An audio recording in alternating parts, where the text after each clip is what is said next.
Okay, in this video, we are going to learn how to construct a parallelogram. And there's two major parts of the definition of a parallelogram we can use to construct it. Now we can use the fact that there's two pairs of parallel sides, but if you remember constructing parallel sides, it's kind of a pain in the butt. And the definition we're going to use to make this process really easy is we're going to use the fact that we know the diagonals are supposed to bisect each other. And the way we start this is to start by drawing two giant diagonals. Doesn't really matter how they intersect. You kind of just want to make sure they're both large so you have room to work.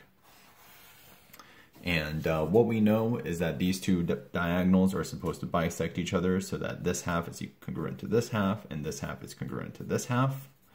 And we are going to do that with the slider and the center of the compass.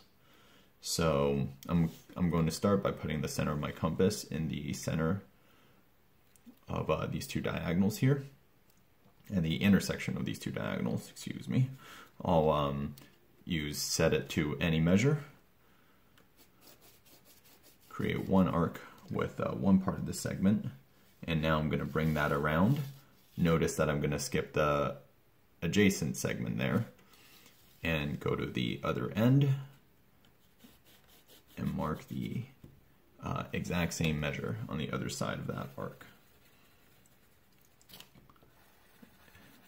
And now I have the two endpoints of this diagonal.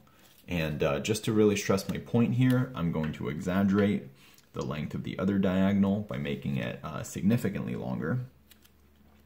And I'm going to draw an arc over here, draw an arc over here, and now I have my other endpoints. And it may not look like it now, but when I connect all these vertices,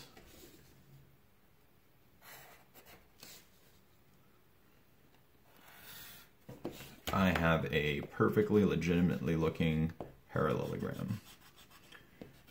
Once you erase all your excess markings, you can mark it so that I know it's a parallelogram with these tiny arrows on the sides. And you can indicate that the diagonals bisect each other by saying this segment is congruent to this segment, and this segment is congruent to this segment. And that is how you easily create a parallelogram.